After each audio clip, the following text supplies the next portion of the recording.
Simula taong 1934 hanggang sa kasalukuyan, nakasama ng sambayan ng Pilipino ang Philippine Charity Sweepstakes Office. Naging karamay ang PCSO sa mga kapighatiang pinagdaanan ng bayan na sama-sama nating nalampasan. Mula noon, ngayon, sa hinaharap at magpakailanman, asahan ninyo ang PCSO sa pagtataguyod ng isang matatag, maginhawa at panatag na buhay sa bawat Pilipino. Sa maliit na halaga, hatid ay pag-asa. Panatilihing masaya ang paglilibang. Ang paglalaro sa kasino ay para sa may edad 21 pataas lamang. Magtakda ng oras at limitahan ang gastos sa paglalaro. Huwag magsugal kung nalulungkot. Huwag hayaang makasira ng buhay at pamilya. Para sa impormasyon ukol sa responsible gaming, tumawag lamang sa hotline numbers 623-1869 at 0917-592-6618 o bisitahin ang www.casinofilipino.ph. Isang mensahe mula sa PAGCOR. Keep it fun. Game responsibly. Sa pamamagitan ng state-of-the-art 25,000 watts fully digital AM power stereo transmitter.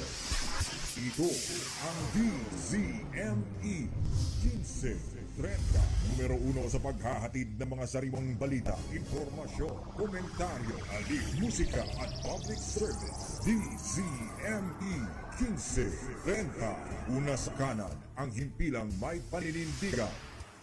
Rex Kayanong sa Target On Air. Nabasa namin, Karex, yung column nyo sa Pahayagang Bagong Sagad. Isa akong taxi driver. Paano bang humingi ho ng tulong kay Tutok Erwin Tulfo? Nako boss, isa lang ang gagawin mo. Sundan mo yung programa niya dun ho sa pang-umaga sa Radyo Pilipinas 738. Ang gagawin mo lang, makinig ka, tapos magko-comment ka dun sa chat room, dun ho sa live ng Tutok Erwin Tulfo. Pwede ka mag-iwan dun ng cellphone number at kailangan naka-open yung cellphone mo at anytime tatawag yung staff ni Erwin Tulfo at may posibilidad kang manalo ng 20,000, kumbaga mas higit pa. At kapag may mga hihingin ho kayong tulong, mga medical assistant, nandyan ho opisina ho niyan sa Tomas Morato. Tama ba ako? Dyan ho sa Quezon City. Kumbaga, napakabilis ho ng ayuda ng AXI CIS. Alam niyo, sa dami ho ng party list, abay mabibilang mo lang ho sa palad mo, naiilan ho yung tumutulong. Kumbaga, si Erwin Tulfo, naging instrumento lang ng AXI CIS, papunta ho dyan sa Kongreso. At nag-number 1 ho yan, baka hindi niyo ho alam.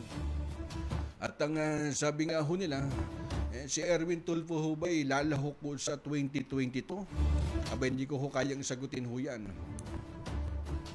Simula taong 1934 hanggang sa kasalukuyan, nakasama ng sambayan ng Pilipino ang Philippine Charity Sweepstakes Office. Naging karamay ang PCSO sa mga kapighatiang pinagdaanan ng bayan na sama-sama nating nalampasan. Mula noon, ngayon, sa hinaharap at magpakailanman, asahan ninyo ang PCSO sa pagtataguyod ng isang matatag, maginhawa at panatag na buhay sa bawat Pilipino. Sa maliit na halaga, hatid ay pag-asa. Panatilihing masaya ang paglilibang. Ang paglalaro sa kasino ay para sa may edad 21 pataas lamang. Magtakda ng oras at limitahan ang gastos sa paglalaro. Huwag magsugal kung nalulungkot. Huwag hayaang makasira ng buhay at pamilya. Para sa impormasyon ukol sa responsible gaming, tumawag lamang sa hotline numbers 623-1869 at 0917-592-6618 o bisitahin ang www.casinofilipino.ph. Isang mensahe mula sa PAGCOR. Keep it fun. Game responsibly.